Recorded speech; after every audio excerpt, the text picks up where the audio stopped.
the director Yugo Ki of the National Science Museum of Korea, as well as all the organizers. Thank you very much for the invitation. And I must say that it is a great pleasure and honor for me to be presenting at this important symposium on behalf of ICOM Korea.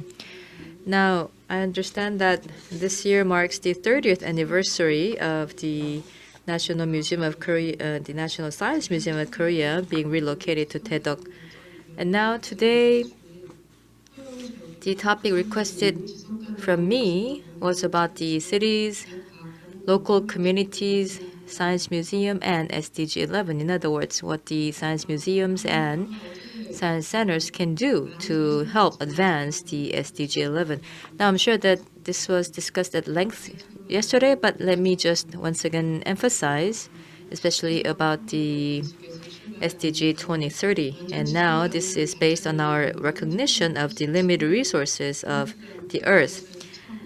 And now sustainability, this was first mentioned in the Brundtland report. And also sustainable development means that this is the kind of development that meets the needs of the present without compromising the ability of future generations to meet their own needs. So this first came up in the Brundtland report in 1987. Now this is a concept that is agreed on by the global society today. And then now related to, let's say, women and children, the environment. So now there was also the Agenda 21 that was adopted afterwards to further our work in the areas of the vulnerable. This was followed by the Millennium Development Goals and then the Sustainable Development Goals, so that no one will be subject to discrimination for their gender or origin. So with the unanimous decision of all the members at the General Assembly in 2015, the SDGs were adopted. And now the concept of sustainability is well expressed in Leave No One Behind. Now in Korea as well, we have also come up with the SDG committee and also established the special law on the SDG, laying the legal framework to implement SDGs in Korea as well. Then also since the Chile Santiago announcement for the museums and science centers, now we are also talking about the inclusive museum or museums and human rights. So we see that there are also growing expectations of sustainability among the museums as well. So this is also well represented in the 2015 UNESCO recommendation concerning the protection and promotion of museums and collections. On one hand, it is an important member of the community that also drives revenue for the city, but also it is an important entity that also needs to work toward the sustainability of the community. And also together with the development of ICT, presents new opportunities for the museums which shall be taken advantage of actively.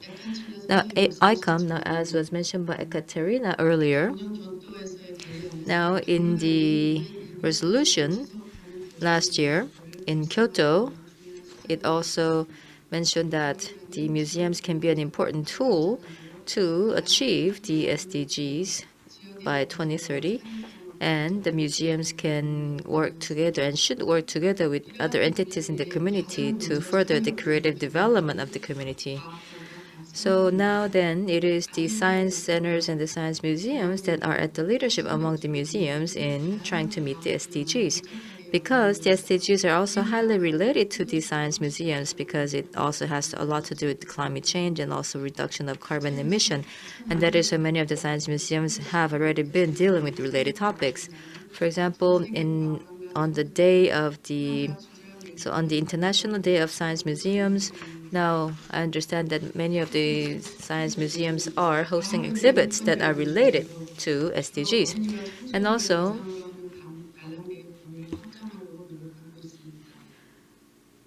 under the topic of science is human right, many science museums are also trying to promote human rights as part of their mission. Now then, we can also think about what direct correlation there can be between science museums and the SDGs, and I would say that it is SDG 11, which is making cities and human settlements inclusive, safe, resilient, and sustainable. As you would know, about half of the global population, 3.5 billion, are living in urban areas, and by 2030, they say that 60% of the global population will be living in cities.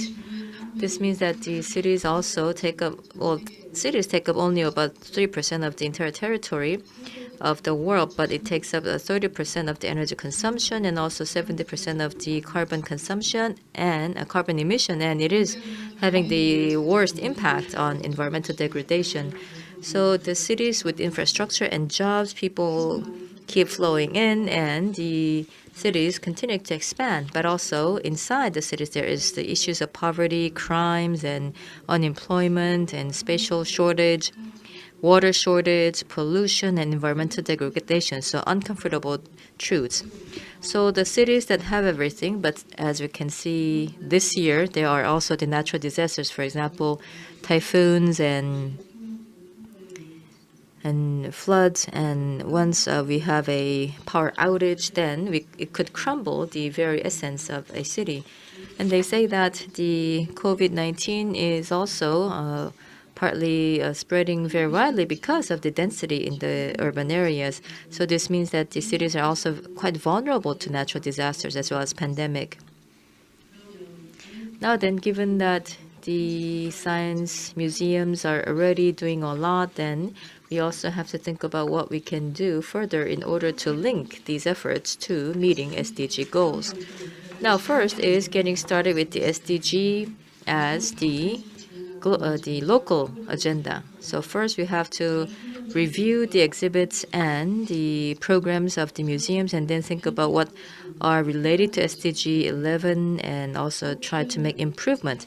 And if necessary, then even if we are dealing with related issues, still you can also provide a more innovative narrative to make sure that they are wrapped in fresh ideas. And in order to do that, then we also have to listen to the voices and views of the citizens and the visitors. And this means that we also have to have more close communication with the citizens and also try to better understand their interests as well as their expertise. And at the same time, the museums can work together with the stakeholders, for example, universities and the research institutes, in order to reflect better the diversity of views. And also the demographic census and the statistics regarding the community. So we can also make use of the available data in order to better understand the strengths and advantages that we can utilize. And in the process of all this, we also need to make sure that we have good leadership at the museums as well as the integrated governance. And what you are seeing on the photo is in Italy. And this is about a program that was conducted by the museum to gauge the understanding of these visitors regarding the SDG. So by throwing unstructured questions, they were able to better understand people's perceptions about SDG and also utilize this information to better design more creative and innovative programs. And now once we have such understanding, then it can also lead to the implementing tools. Now, of course, it is not going to be easy to have all the implementation tools right away, but then we would have to have a longer-term perspective and also an action plan and also come up with some measures that would provide the tool to evaluate the outcome as well. And of course, all these rules and all the plans have to be integrated. And if necessary, we would also have to restructure the organization as well. What is more important is that this decision has to be based on the consensus with the citizens, including all the other stakeholders as well, so that we will also be able to win the approval of the community. And also to implement the action plan, if we need to empower the employees of the museum further, then we also need to provide them with more training and education. And if we are to provide such education and training to the employees as well as the visitors, then we also need to make sure that they will be inclusive as possible so that it will leave no one behind.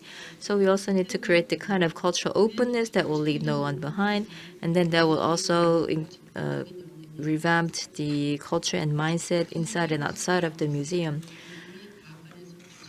Combining the digital and the ICT in the museums, now that is being done quite well, but then we also have to think about how we can better utilize the digital technology for the sake of communication. Especially as we undergo the pandemic, we can see that just basing our communication on offline method is not going to work because there are also changes in the human behavior as well.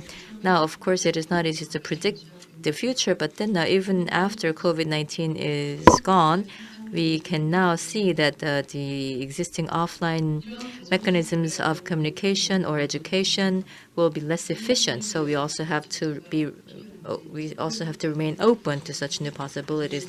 And also we need to have a monitoring capabilities to make sure that the SDG 11 is on track.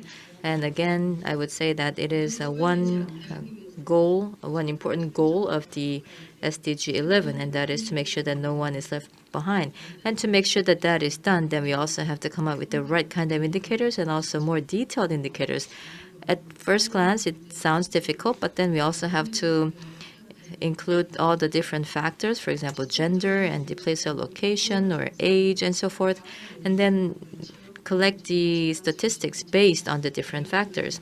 And also such information should be shared with the community as well as the local governments and institutions to make sure that that can also be incorporated back into the action plan. Then we can come up with a responsible action plan that can be implemented by the community together. So the action plan should be shared with the community, and also the positive outcome should also be shared as well so that we can continue to muster the cooperation among the stakeholders in the community led by the Science Museum. The UN SDG 2030 can be an opportunity for science museums. This will be an opportunity for us to draw out the cooperation among the stakeholders in the community. Now, yes, there is the OECD ICON guidance, as was explained by Ekaterina, so I hope that you can also